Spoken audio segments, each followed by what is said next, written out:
আজকে যারা এই মাহফিলে এসেছে ওগো আল্লাহ তাআলার রহমতি পেয়েছে।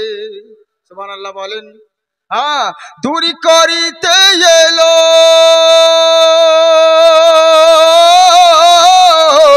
দূরি করিতে এলো এতিম দুঃখীর জ্বালা, এলো মক্কায় মোদের নবী কামলিওয়ালা। একবার মুহাব্বতে সবাই বলেন সুবহানাল্লাহ, বাড়বে তোমার ওই সম্মান। পড়ো সাল্লু আলাইহি সালাম, बोलो सल्लु अलैहि सलाम। काम अकेले न होगा, किसी हम सफर की जरूरत पड़ेगी। सुभान अल्लाह बोलें। सफर आखिरत का अकेले न होगा, किसी हम सफर की जरूरत पड़ेगी। सफर आखिरत का अकेले न होगा, किसी हम सफर की जरूरत पड़ेगी। अगर कामयाबी चाहते हो अगर, तो तुम्हें देखो सिद्दीक़ उमर की जरूरत पड़ेगी।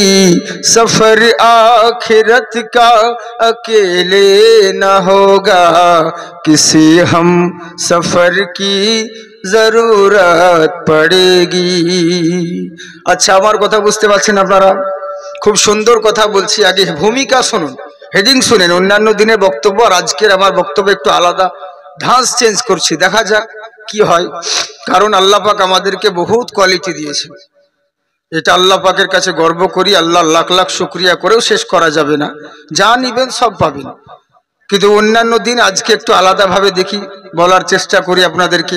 আমি আল্লাহর কোরআন মাজিদ থেকে আয়াতে কারিমা পেশ করেছি, আমাদের সকলের পরিচিত আয়াত, ওয়ামা আরসালনাকা ইল্লা রাহমাতাল লিল আলামিন। হে নবী, আমি আপনাকে পাঠাইনি, তবে হ্যাঁ পাঠিয়েছি তো সারা সৃষ্টি জগতের জন্য রহমত করে পাঠিয়েছি। সুবহানাল্লাহ বলে। রহমত করে পাঠিয়েছি। বা রহমতটা কি জিনিস? ধরুন আমি রাস্তায় চলতে চলতে অ্যাক্সিডেন্ট হয়ে গেলাম, সমস্ত লোক যায় আসে, আরে গাড়িতে অ্যাক্সিডেন্ট হয়েছে, চলে যাচ্ছে, এই হুজুর অ্যাক্সিডেন্ট হয়েছে, চলে গেল।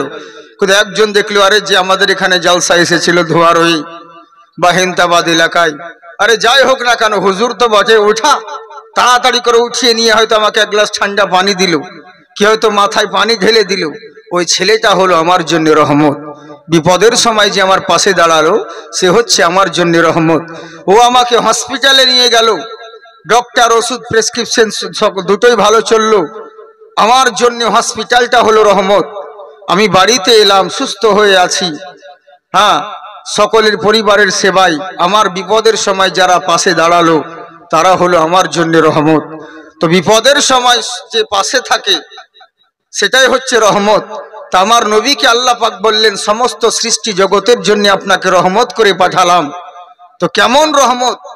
বিপদের সময় উম্মতের যখন প্রয়োজন পড়ে, সব কিছুরই জন্যই হচ্ছে রহমত আমার নবী। কিন্তু এখানে হচ্ছে একটা কি, যে রহমত চাইতে গেলে তিনটে শর্ত। যদি রহমত হয় তো তিনটে জিনিস লাগবে। নাম্বার ওয়ান, তাকে প্রেজেন্ট থাকতে হবে, জিন্দা থাকতে হবে। ও যদি জিন্দা না হয় তো আমার জন্য কি ভালো করবে? করতে পারবে না। মুর্দা কিছু করতে পারে কি? কিছুই করতে পারে না। তো রহমত নেওয়ার জন্য শর্ত হলো তাকে জিন্দা হতে হবে। দ্বিতীয় নাম্বার হলো কি, তাকে প্রেজেন্ট থাকতে হবে, ওই জায়গায় হাজির না থাকতে হবে। আমার ধরুন ছেলে হোক বা মেয়ে হোক বাইরে পড়াশোনা করে, ঘরে আমার অনেক ঔষধ রয়েছে, কিন্তু আমি বলছি, বাইরে থেকে ফোন করছে যে বাবা অসুস্থ রয়েছি, কি করা যায়? তাহলে বাবা আমার দরবারে তো গ্যাসের ওষুধ, জ্বরের ওষুধ সব রয়েছে, কিন্তু কি করব? আমি এত দূর থেকে যে তোমার উপকার করতে পারছি না, কোনো স্যারকে দাও, তাকে ফোনটা দাও, বলে দিচ্ছি এই জিনিসগুলো দিবে, ভালো হয়ে যাবে। তো কি বোঝা গেল? বাপ হয়েও সন্তানের উপকার করতে পারা যায় না। কেন? দূরে রয়েছে, কাছে নেই। তাকে ওই জায়গাতে হাজির হতে হবে বিপদের সময়, তবেই সে উপকার করতে পারবে।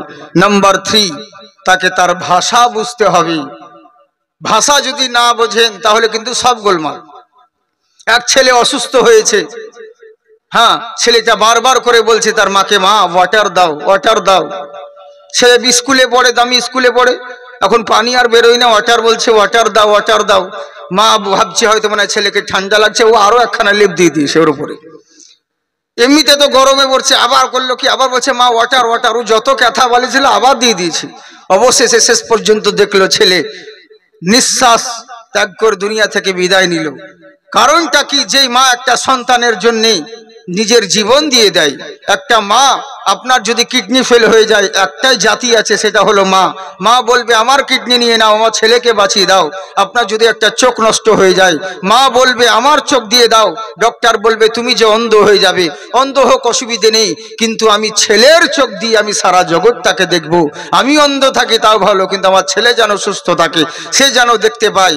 এখনো মা জননী ভাষা বুঝতে পারে নাই বলে আজকে তার হাতে ছেলের মৃত্যু হলো, তার ওসিলাতে, তার বাহানাতে। আচ্ছা বলুন তো দেখি, তো তেমনি রহমত হতে গেলে তিনটে জিনিসের প্রয়োজন। এক, জিন্দা হতে হবে, দ্বিতীয় নাম্বার হাজির হতে হবে, তিন নাম্বার হচ্ছে তাকে ভাষা বুঝতে হবে। ইয়া রাসূল আল্লাহ নবী গো, আপনাকে সমগ্র জগতের জন্য রহমত করে পাঠানো হলো। আচ্ছা আপনি কি ইংল্যান্ডের ভাষা জানেন? আল্লাহ রসুল বলেন আমি জানি। আল্লাহ আপনি আরবে পৃথিবীর বুকে আগমন হয়েছেন, আরবি ভাষা তো বোঝেন, কিন্তু আপনি কি আফ্রিকার ভাষা বোঝেন? আল্লাহ রসুল বলে আমি আফ্রিকার ভাষা বুঝি। ইয়া রসুল আল্লাহ, আমরা তো ওয়েস্ট বেঙ্গলে ভারতবাসী, আমাদের দেশের আমাদের ভাষা কি আপনি বোঝেন? আল্লাহ রসুল বলেন আমি সকলের ভাষা বুঝি। অনেকজন প্রশ্ন করে আমরা উমরা করতে যাব তো কিভাবে দোয়া করব? আল্লাহ রসুল বলেন শোনো, তুমি যেই ভাষা জানো সেই ভাষাতেই দোয়া করবে। সমগ্র জগতের সৃষ্টির ভাষা মহান আল্লাহ পাক যেমন জানেন, আমি রসুল্লাহ সেরকম জানি, সবারই ভাষা জানি। তো বোঝা গেল, কেমন চিন্তা করুন, ভাষা জানতে হবে, নইলে আপনি রহমত হবেন না।